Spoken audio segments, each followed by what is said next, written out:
금년 7월 중부지방을 중심으로 극한 강우에 따른 토사재해로 다수의 인명피해가 있었습니다. 앞으로도 기후 변화로 인한 극한 강우가 심화될 것이라는 전문가들의 전망에 따라 정부는 범정부 차원에서 민간 전문가와 관계부처가 합동으로 재난원인조사반을 구성하여 민간위원장을 중심으로 토사재해 원인 분석 및 인명피해 방지 대책을 마련하였습니다. 조사반이 발굴한 20개 제도 개선 과제는 그간 8차례 회의와 관계부처, 지자체, 합동피해 현장 방문, 주민 간담회, 국립재난안전연구원과 산림청의 조사 결과 분석, 그리고 언론에서 지적한 내용, 그리고 제도 개선 발굴 회의, 전문가 토론을 통해서 발굴하였습니다. 첫 번째로 예경보 및 주민 대피 체계 개선입니다. 주민 대피 시간 추가 확보를 위하여 현행 주의보, 경보 2단계의 예보 체계를 예비 경보를 추가하여 주의보, 예비 경보, 경보 등 3단계로 예보 체계로 개선하고자 산림 관련 법령을 개정하였습니다. 아울러 대규모 피해 예방을 위한 대피 체계 마련을 위해서 산림청장이 지자체장에게 대피를 공고할 수 있도록 하고, 산림청의 산사태 예보 발령 시 지자체장이 주민 대피 여부에 대한 상황 판단 회의를 의무화하도록 산림 관련 법령을 개정하겠습니다. 한편 농산촌 거주자의 특성에 맞는 대피 정보 체계 마련을 위하여 재난 문자와 5개 마을 방송 위주의 정보 전달에서 가정 내에 마을 방송 스피커 보급을 통해 보다 더 정확한 상황 전달이 될 수 있도록 추진 및 공고하도록 하겠습니다. 또한 지역 지리에 익숙한 이 통장을 중심으로 새마을 지도자와 입업인 등 산림 재난 자율 감시단을 구성하여 대피 훈련과 사전 대피 등의 조력자로서 역할을 할 수 있도록 산림 관련 법령을 제정하고, 지역 특성에 맞는 대피소 지정 운영을 위하여 대피소 접근성, 안정성 등을 고려한 산사태 대피소 지정 운영 기준을 마련하겠습니다. 아울러 산사태 취약지역 및 산사태로 인한 인명피해 우려가 있는 주민들을 대상으로 매년 우기 5, 6월 초 전에 대피 조력자 등과 함께 대피 훈련을 실시하도록 하겠습니다. 두 번째로 산사태 예측 정보 정확성 제고입니다. 과학적 산사태 위험 예보를 위하여 산사태 발생 확률을 바탕으로 구축된 산사태 위험 지도를 강우량과 산사태 피해 발생지 및 피해 영향 구역까지 반영하여 재구축하겠습니다. 이를 통해 기존 읍면동 단위 산사태 발생 예측 정보 체계에서 유역, 리 단위까지 예측할 수 있도록 해당 정보를 지자체에 제공하여 예경보 시 활용하도록 하겠습니다. 또한 산악지역에 대한 정확한 강수량 정보 수집을 위하여 산악 기상 관측망을 마을 골짜기 및 토속류로 인한 인명피해 우려 지역에 중점적으로 설치하고 지자체와 데이터를 공유하도록 하겠습니다. 아울러 지자체가 자체 설치하여 활용하고 있는 강우량계를 실질적으로 주민 대피에 활용할 수 있도록 주기적 검측과 점검을 실시하도록 권고하겠습니다. 세 번째로 산사태 취약지역 제도 개선 및 관리 강화입니다. 산사태 취약지역 지정 제도를 인명피해가 우려되는 산림 연접지 등 주민 생활권 중심으로 지정하도록 산림 관련 법령을 개정하도록 하겠습니다. 동시에 취약지역 확대 지정과 병행해서 연간 약 2천억 규모의 현행 사방사업 예산을 점진적으로 최대 70%까지 산사태 취약지역에 대한 산사태 예방 사업에 우선 투입하겠습니다.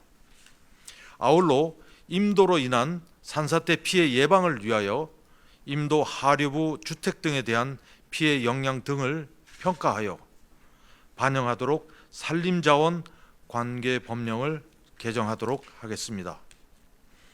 또한 일률적으로 100년 빈도 확률 강우량을 근거로 한 임도 설계 기준을 극한 강우 상황을 반영하여 설계하도록 관련 설계 지침을 개정하도록 하겠습니다.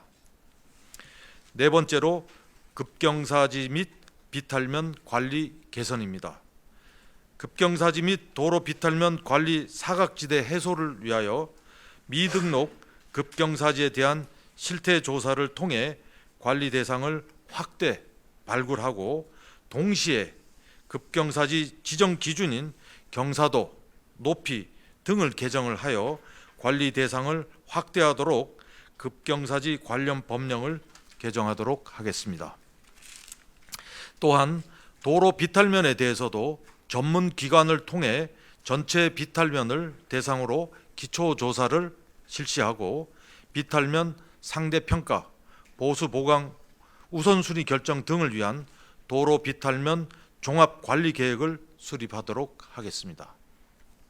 아울러 소규모 취약 비탈면에 대해서는 시설물 안전법상 3종 시설로 지정을 해서 주기적 점검 등 관리가 될 수 있도록 관계기관에 권고하도록 하겠습니다. 마지막으로 사면에 대한 정보 공유 및 통계 관리 체계 구축입니다. 산사태 정보를 토사 재해 예방 대응 정책 수립 등에 활용하기 위해서는 산림청, 국토부, 행안부 등 부처별로 관리하고 있는 사면 정보를 상호 간 공유하는 시스템으로 구축하도록 하겠습니다. 아울러 인명피해 발생 여부, 면적 등에 관계없이 모든 산사태 피해지에 대한 산사태 발생 통계 자료를 구축하도록 하겠습니다. 이번 재난 원인 조사반을 통해 발굴한 20개 개선 과제는 기관별 세부 이행 계획 수립 후 법령 재개정이 필요 없는 과제는 가급적 내년 우기 전까지 완료를 목표로 추진하는 등 향후 토사재해로 인한 인명피해가 발생하지 않도록 최선을 다하겠습니다. 이번에 인명피해가 주로 난 날짜가 7월 15일 새벽입니다. 14일부터 비가 와서 그래서 이제 대피 명령과 대피 시간 간에 지역별로 차이가 많이 있습니다. 짧게는 30분 이하인 경우도 있고 실제로 그 산사태 위험 경보가 발령하고 대피 문자를 발송한 시간 간에 그다음에 실제로 30분 이하인 경우도 있고 혹은 또 서너 시간 이후 몇 시간 이상인 그런 여러 가지 케이스가 있었습니다. 이번 집중호우로는 그 인명피해가 난 데가 저희가 15개를 집중적으로 분석했습니다만은 사실상 그 지역에 거의 모든 산은 다 산사태가 일어났었습니다. 그런 상황이었고요. 추가로 말씀드리면 그 산사태 15군 중에 이제 산사태로 저희가 분석한 데가 13군데인데 인명피해가 실제로 그 산사태 위험 지역으로 지정된 데는 한 군데뿐이 없었습니다. 그 나머지 12군데는 산림청 기준상 산사태 위험지구가 아닌 데서 산사태로 인한 인명피해가 났기 때문에 저희가 이번 대책에 산사태 위험지역도 위험지도도 좀 개선하고 산사태 취약지역도 좀 확대하는 걸로 저희가 제도 개선 방안을 마련했습니다. 네, 주의보가 이제 주의보 경보 그동안의 발령 기준은 소위 말해서 토양에 물이 얼마나 스며들어 있는지 여부, 토양 함수 지수라는 게 있습니다. 그래서 80% 정도 되면 주의보, 그다음에 100% 되면 경보 체계로 운영을 했습니다. 근데 이제 산사태는 이제 뭐 주의보는 이제 주의보 단계에는 예를 들면 대피를 하더라도 대피를 했는데 아무 일이 없었어요. 내일도 또 비가 와서 대피를 했는데 또 아무 일도 없었어요.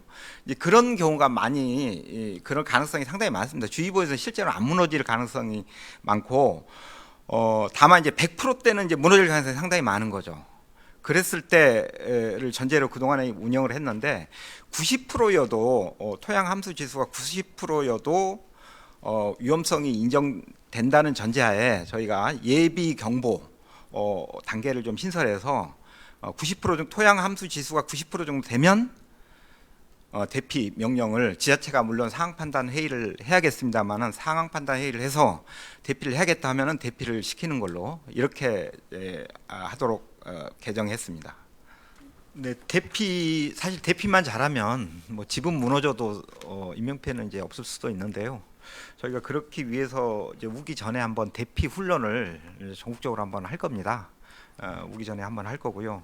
그다음에 이제 우기가 시작돼서 이제 산사태 뭐 주의보 이상 어떤 경보가 발령되면 특보가 발령되면 실제로 이제 대피할 상황에서 대피를 하게 되면 그분들에 대해서 어떤 인센티브를 줄지 뭐 인센티브라는 게 뭐 예를 들면은 하룻밤 야간에 주로 인명피해가 나니까 야간에 대피해 계신 분들 돌아갈 때 해당 지자체에서 소정의 상품을 준다든가 뭐 이거에 대해서는 저희가 내년 저희가 1월에 부처 지자체 설명회를 할 거니까요. 그때 지자체별로 좀 그런 것들을 마련하도록 공고하도록 하겠습니다.